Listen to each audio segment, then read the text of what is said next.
The concept of the holy fool is often found in religious and cultural traditions, referring to individuals who appear foolish or unconventional in their behavior, yet are believed to possess spiritual insight or divine wisdom. They may challenge societal norms and expectations to convey deeper truths or offer a unique perspective on life, often emphasizing humility, simplicity, and a connection to the divine, the infinity. The holy fool can be seen as a symbol of unconventional wisdom and a reminder to look beyond appearances to recognize deeper truths. This concept is present in various forms across different cultures and religious beliefs. Warm welcome to Weekly Mystic Podcast with me on this beautiful journey of self exploration and living with the awareness just by listening to Divine Mystic Voice. I'm Sakshi Narendra. The Holy Fool, also known as the Fool for Christ, is a concept that originated in Christianity, particularly in Eastern Orthodox and Catholic traditions. It refers to individuals who, inspired by their faith, deliberately act in a way that appears foolish or irrational to others. Spiritual masters talk about three types of fools. The first one who knows not and knows not what he knows not, the simple fool. Then the second one who knows not but knows that he knows, the complex fool, the learned fool. And the third one who knows that he knows not, the blessed fool.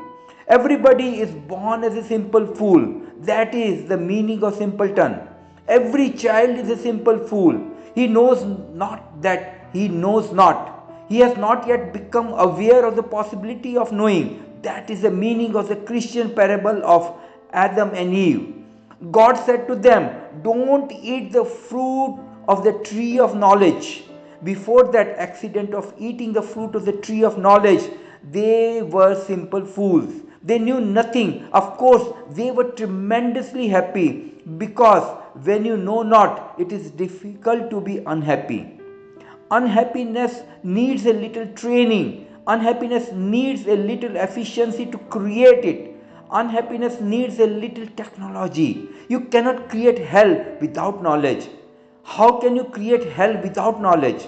Adam and Eve were like small children. Every time a child is born, an Adam is born, and he lives for a few years, at the most 4 years, that time is becoming less and less every day. He lives in paradise because he knows not how to create misery. He trusts life. He enjoys small things, pebbles on the shore or seashells, and gathers them as if he has found a treasure. Ordinary colored stones look like Kohinoors. Everything fascinates him. The dewdrops in the morning sun, the stars in the night, the moon, the flowers, the butterflies. Everything is a sheer fascination for him. But then by and by he starts knowing a butterfly is just a butterfly, a flower is just a flower. There is nothing much in it. He starts knowing the name. This is a rose, and that is a champa, and that is a chameli, and this is a lotus. And by, those names become barriers. The more he knows, the more he is cut off from life as such. He becomes heady. Now he lives through the head, not through his totality. That is the meaning of the fall. He has eaten of the tree of knowledge. Every child has to eat of the tree of knowledge. Every child is so simple that he has to become complex. That is the part of growth. So every child moves from simple foolishness towards complex foolishness. There are different degrees of complex foolishness. A few people only matriculate. A few people become graduates. A few become postgraduates. A few become doctors and PhDs. There are degrees, but every child has to taste something of knowledge because the temptation to know is great. Anything that is standing there unknown becomes dangerous, a danger. It has to be known because the knowledge we will be able to cope with it. Without knowledge, how are we are going to cope with it? So every child is bound to become knowledgeable. So the first type of fool necessarily out of necessity has to become the second type of fool. But From the second, the third may happen or may not happen. There is no necessity. The third is possible only when the second type of foolishness has become such a burden. One has carried knowledge too much to the extreme. One has become just a head and has lost all sensitivity, all awareness, all living. One has become just theories and scriptures and dogmas and words reeling around in the mind. One day, if the person is aware, he has to drop all. Then he becomes the third type of fool, the blessed fool. Then he attains to a second childhood. Again he is a child. Remember Jesus saying, in my kingdom of God, only those who are like small children will be welcomed. But remember, he says like small children. He doesn't say small children. Small children cannot enter. They have to learn the ways of the world. They have to be poisoned in the world and then they have to clean themselves. That experience is a must. So he doesn't say small children. He says those who are like small children. That word like is very significant. It means those who are not children and yet are like children. Children are saints, but their sainthood is only because they have not yet experienced the temptations of sin. Their saintlessness is very simple. It has not much worth in it because they have not earned it. They have not worked for it. They have not yet been tempted against it. The temptations are coming sooner or later. 1,001 temptation will be there and the child will be pulled in many directions. I am not saying that he should not go in those directions. If he inhibits himself, represses himself from going, he will remain always the first type of fool. He will not become the part of Jesus' kingdom. He will not be able to fill Muhammad's paradise. No, he will simply remain ignorant. His ignorance will be nothing but a repression. It will not be an unburdening.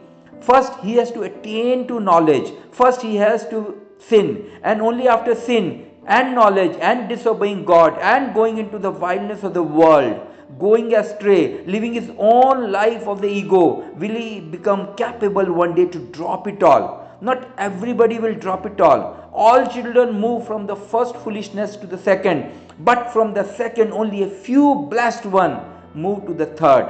Hence they are called blessed fool. The blessed fool is the greatest possibility of understanding because he has to come to know that knowledge is futile. He has to come to know that all knowledge is a barrier to knowing. Knowledge is a barrier to knowing, so he drops knowledge and becomes a pure knower. He simply attains the clarity of vision. His eyes are empty of theories and thoughts. His mind is no more a mind. His mind is just intelligence, pure intelligence. His mind is no longer cluttered with junk. His mind is no longer cluttered with borrowed knowledge. He is simply aware. He is a flame of awareness. I have heard of a story of a master who used to teach playing guitar. A student came to him and asked him to clear his concepts of playing guitar. Although he said he knows everything about how to play guitar, he asked what you will charge for that. The master replied, $6,000, my friend. Some other student dropped at that very moment and he talked to master that because of his household compulsions, he has not been able to complete his entire learnings of guitar and he wants to complete rest of his learnings with guidance from this master. How much he will charge? The master said $3,000, and surprisingly another student dropped it in. He was totally new. He knew nothing about guitar. He had just heard about the expertise of the master. He wanted him to be in his journey of learning and mastering the guitar. He asked the same question, how much he will charge? The master said, $1,000.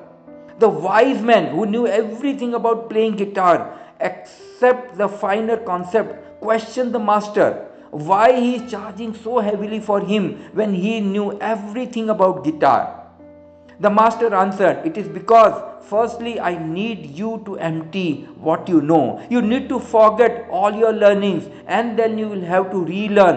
A takes lot of efforts to do that, and hence the charge for you are heavy.